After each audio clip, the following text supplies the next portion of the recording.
everybody. I am on my way to hospital.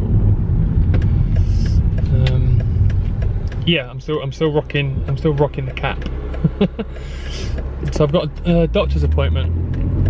So I get my my whole, well, I guess it's my whole genome looked at, my whole DNA looked at, just to see why I have these problems with my immune system.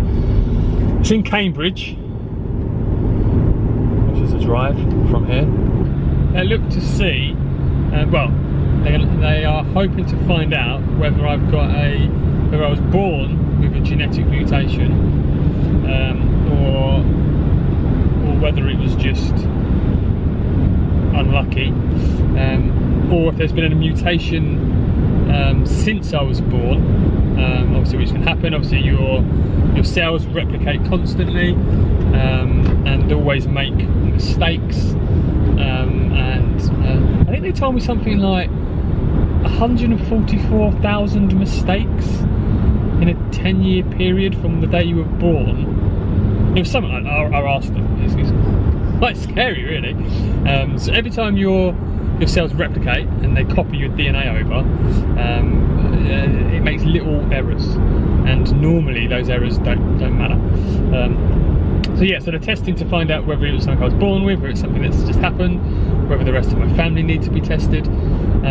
There's probably not really any help they can give me. You never know, but there's probably not. It's more just for study, I think, for them just to get an understanding. So that's where I am going today. I was also at the hospital, seeing my lung consultant on Friday, given even more antibiotics. My lung function test, which he wouldn't give me the results of, which I thought was quite interesting. He was sort of making up little excuses, going, "Oh, I can't print it," and the screen was turned the other way. So normally, when you when I go to the doctors, the screen is turned facing me, so I can read it all and digest it all. And I assume they do this to everybody, so it's like we're not hiding anything. But this time he didn't. I did lean forward and I saw that one of my lung function results was down to 39%, which again shows a drop from last year. He still thinks that because I had the lung embolisation and a part of my lung collapsed, that I will get some of that back. I'm not too sure myself, but we'll wait and see. He also thinks, like the other doctor, that I've got a slight chest infection, which is why my breathing seems to be worse recently, so which is why I'm on more antibiotics.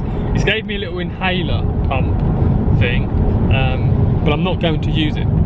So I have an app from the National Aspergillosis Centre that I can put in any medication, and it lets it know if it interacts with the medication that I'm on. The pump that he's given me does interact, and you get 3 levels. Mine's the middle level, so it's got a moderate reaction. So I'm going to wait until I go to Manchester and speak to them about whether I should take it or not. I don't really want you taking those type of pumps because they've got steroids in, and steroids aren't good for you when you've got fungal infections, because they're slight immune suppressives, and I need as much immunity as I can get. So yeah, undecided what to do about that. And he also gave me more tablets for coughing up blood, to clot my blood so I don't bleed to death, which is always nice. Take this tablet. If you start coughing up blood, just take a tablet, you'll be fine. Nothing to worry about. It's just a bit of arterial blood.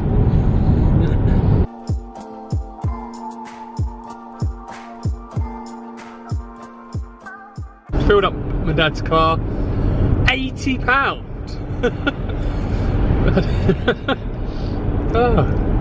I remember there was a reason why I stopped having a similar car to this, but let's see how far we get on £80. Bearing in mind my car, which probably weighed 2.5 tonne, that would have got me to Manchester and back if I drove sensibly, not over accelerating or anything like that.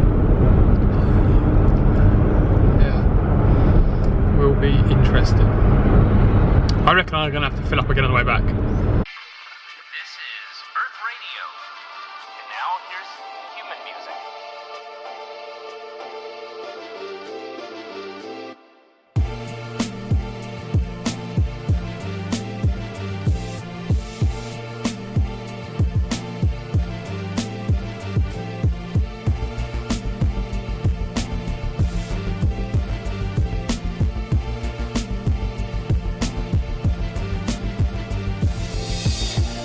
This hospital is huge, like massive. It is absolutely massive. So that is the entrance to where I've got to go. Now to find parking. Level 7. Thought I had to be here at 3:20. No, let's be at 3:40. I've just sat in my car wasting time for nothing. Well, I have, but clearly I'm still wasting time. But I could have stayed in there for longer. Look how high up we are.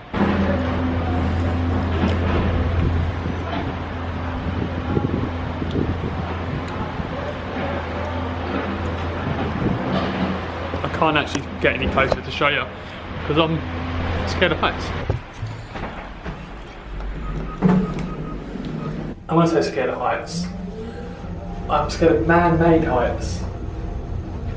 I'm not scared of being in a plane or on top of a mountain or anything like that. I feel I've got trust issues.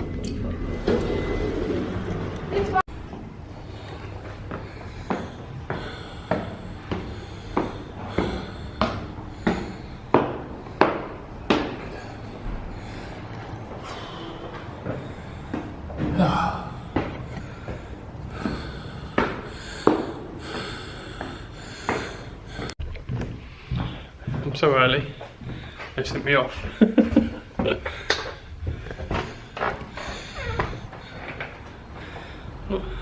Not sure where I'm going to go. So I'm trying to get something to eat and a cup of tea. What I always find interesting is that I like to eat healthy. And in a hospital, I can never get anything healthy to eat. It's crazy.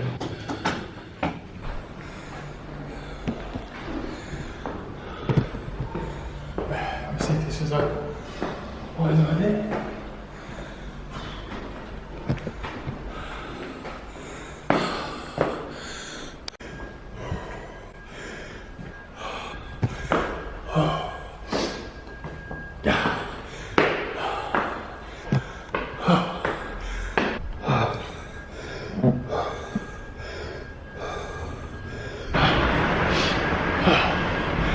Don't get me wrong, I can barely breathe. That's a lot better than last week. It's twice the height. And I can still talk. Even if I'm breathing like a fish out of water. So I just stopped at the services. Hello Mr. Magpie, how's your family? Oh, I need to take my hat off to do this. Right there. Hello Mr. Magpie, how's your family? Bloody superstitions.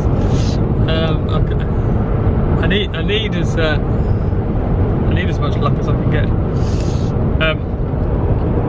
So I've stopped at the services. I turned to eat, had a drink.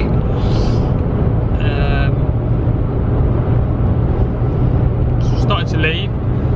Thought, oh, I need to take my antibiotic. And this antibiotic is huge, about that big. Put it in my mouth, and then realised that I had drunk all my drink. So I tried, like I really tried to swallow it without any drink. I couldn't. It was sat in my mouth for about a good 3 or 4 minutes. Then whilst it was still in my mouth, I've come to a roundabout and I went the wrong way. So I've had to go on a massive detour to get back on track. I'm still not back on track. I've still not got back to where I was originally. Yeah, but I'm chuffed I made it up all those flights of stairs. And you think, was it 5 days ago? I honestly thought I was going to collapse. And yeah, I was massively out of breath doing it. But I managed to do it. And I didn't feel nowhere near as bad as I did 5 days before. And 5 days before was far less flights. So now I am on my way home. Also, I saw a car that I liked on Auto Trader, so I called that earlier. It's been sold. So I guess that's the 3 bad things today. Car I wanted has been sold. Tried to take an antibiotic, didn't, nearly choked, had to spit it out. And now I've gone the wrong way.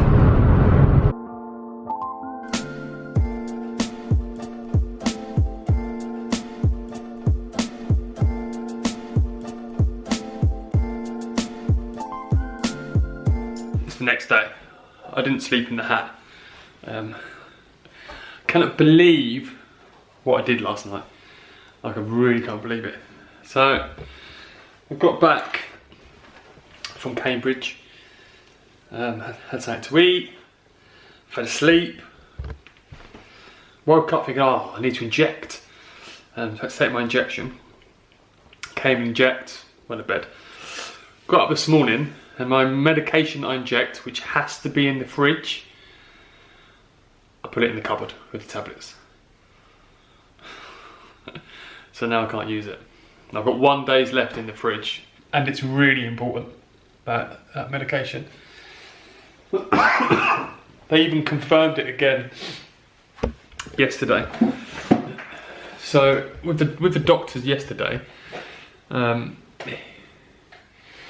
they've confirmed that, well, not confirmed.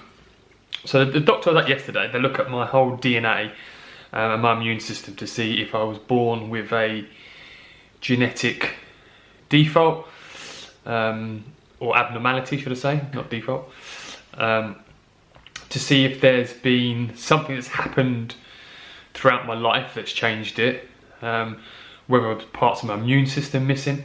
So I looked at my immune system and I have all of the CD4 and CD8 cells, and I've got the correct T cells, but whenever mold goes into my system, my body doesn't react and it doesn't produce a chemical. So this specific chemical is the chemical that then tells your immune system to activate. I don't produce the chemical for any mold, so even Candida, I don't produce that. So the chemical I inject is the chemical my body doesn't produce. It's like the call to action, basically. So they confirmed that. I just don't have. I'm a high risk with molds, basically. Everything else seems to be fine against most viruses, bacteria, that type of thing. Sort of normal immunity. And my CD4 count, which before was really low, it has improved. It's not really good. It's still below average, but it's above where it was before. Which makes it even more important than the fact that they've told me that I need to inject this thing, and I do feel rubbish when I don't have it. The fact that I don't know what I'm gonna do. I really don't. It's bedtime. Hospital called me back and they reckon I can still use that medication. I'm not sure how I feel about that. He says they're complete opposite. They told me they're complete opposite when I got them. But now, no, it's fine. As long as you, as long as they go back in the fridge within 24 hours. Anyway, good night.